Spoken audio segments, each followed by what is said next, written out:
नमस्कार। बिहार उदय न्यूज के digital platform पर आपका स्वागत है। देखिए, चुनावी साल है, बिहार विधानसभा के चुनाव में ज्यादा वक्त नहीं है। तमाम पार्टियां अपने तरफ से तैयारी कर रही हैं, अपनी रोटी गोटी सेट कर रही हैं।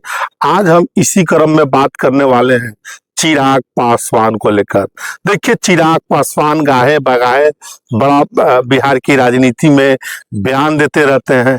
इसके क्या मायने हैं, इस बारे में करेंगे। और एनडीए गठबंधन में है, अगर एनडीए गठबंधन से चुनाव लड़ते हैं तो किस प्रकार चिराग पासवान एलजेपीआर के जो नेता है, क्या उनका स्ट्रेटजी रह सकता है, कितने सीटें मिल सकती है, इस बारे में हम बात करेंगे। और बात करेंगे चिराग पासवान को लेकर कि चिराग पासवान बिहार की राजनीति में किस प्रकार अपनी उपयोगिता साबित करने में लगे हैं। देखते होइएगा कि वो ऐलान कर चुके हैं कि अब हमारा मन दिल्ली में नहीं लग रहा है, बिहार विधानसभा का चुनाव 2025 में हम लड़ना चाहते हैं। दोस्तों, इस बारे में हम बात करेंगे और आपको एक एक करके हम बताएंगे। उससे पहले दोस्तों, हम आगे बढ़े, आपसे करवद आग्रह है कि अगर आप चैनल पर नए हैं तो चैनल को सब्सक्राइब कर दीजिए, बेल आइकन दबा दीजिए, जिससे आपको आगे की जानकारी मिलता रहे।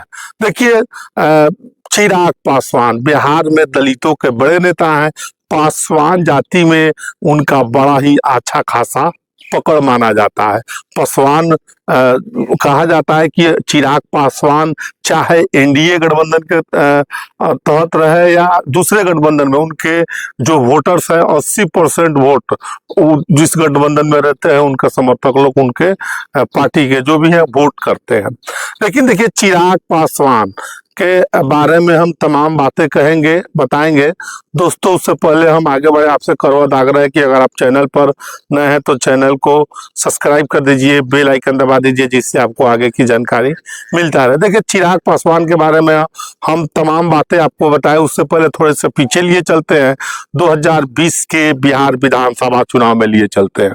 देखिए, चिराग पासवान 2020 के बिहार विधानसभा चुनाव में एनडीए के अंदर रहना कर एनडीए से अलग होकर चुनाव लड़ा था चिराग पासवान ने, और 137 सीटों पर चुनाव लड़ा और मात्र एक मटिहानी की सीट राजकुमार सिंह जीते, और बाद में हालांकि वो जेडीयू में शामिल हो गए। अब चिराग पासवान तमाम 2020 के विधानसभा चुनाव में नीतीश कुमार की जो पार्टी एक नंबर की पार्टी थी, और उन्होंने बिहार में तीसरे नंबर की पार्टी नीतीश कुमार की जेडीयू को बना दिया था। अब परिस्थितियां अलग है, अब एनडीए के साथ चिराग पासवान है। दोस्तों, हम बात करेंगे, लेकिन 2020 के बिहार विधानसभा चुनाव में कहा जाता है कि 2020 के बिहार विधानसभा चुनाव में नीतीश कुमार को हराने में बीजेपी के हनुमान जो कहे जाते हैं, नरेंद्र मोदी के हनुमान कहे जाते हैं, उनका योगदान ज्यादा था नतीश कुमार की पार्टी को कम सीटों पर समेटने में। हम बात करेंगे, कर रहे हैं चिराग पासवान के बारे में। अब समय बदला, 20 के बाद 2024 का लोकसभा चुनाव हुआ। उस लोकसभा चुनाव में आपने देखा होगा कि चिराग पासवान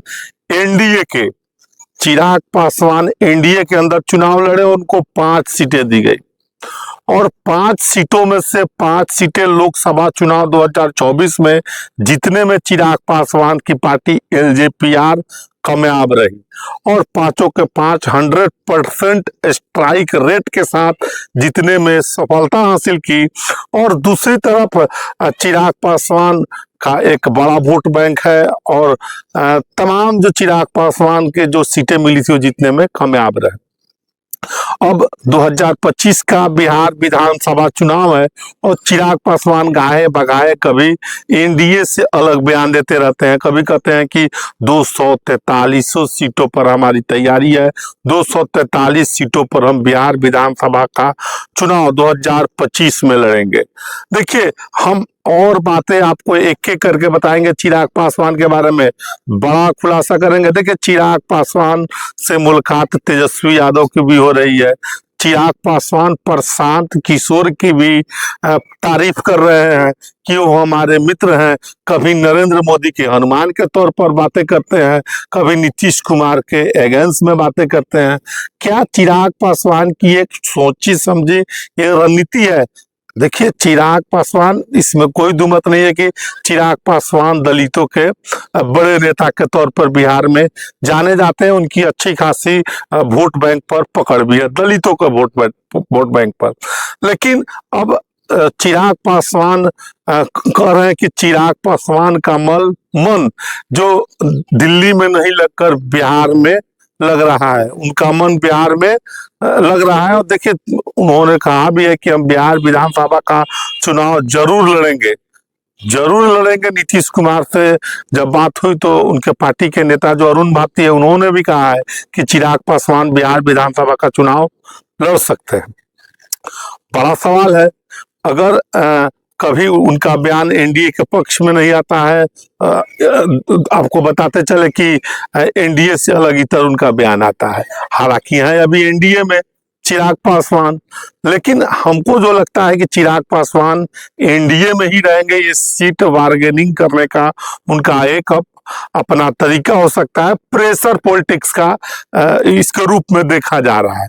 देखिए, अब सवाल है कि चिराग पासवान अगर एनडीए के साथ चुनाव लड़ते हैं 2025 का बिहार विधानसभा चुनाव, तो कितने सीटें मिल सकती है? देखिए, जो बड़ी खबर निकल कर आ रही है चिराग पासवान के बारे में, सियासी हलकों से बड़ी खबर निकल कर आ रही है चिराग पासवान के बारे में। देखिए, चिराग पासवान को एनडीए गठबंधन के तहत एनडीए में अगर चिराग पासवान जो लड़ते हैं, उसके अनुसार एनडीए से जो विस्फोटक खबर निकलकर सूत्रों के हवाले से जो आ रही है, विस्फोटक खबर, उसके अनुसार चिराग पासवान को 20 से 25 सीटें एनडीए में मिल सकता है और उनकी पार्टी चुनाव 2025 के विधानसभा चुनाव में लड़ सकते हैं। फिर से सुन लीजिए, चिराग पासवान अगर एनडीए गठबंधन में लड़ते हैं चुनाव, तो 20 से 25 सीटें उनको एनडीए गठबंधन में मिल सकता है बिहार विधानसभा चुनाव 2025 में। तो चिराग पासवान अगर रहते हैं तब देखिए, हालांकि उनका बयान आप देखते होइएगा, चिराग पासवान का बयान एनडीए से इतर भी आता है, प्रेशर पॉलिटिक्स के रूप में देखा जा रहा है। बहरहाल, हमने आपको बताया चिराग पासवान के बारे में कि बिहार की राजनीति में उनकी किस तरह वो अपनी पकड़ चाहते हैं और क्या उनकी फॉर्मूला हो सकता है, सीट शेयरिंग का जो फॉर्मूला है, और जो उनके बयानों के मायने भी हमने समझाए हैं। बहरहाल, आपकी क्या राय है? कमेंट बॉक्स में अपनी राय जरूर दीजिएगा। बहुत बहुत धन्यवाद।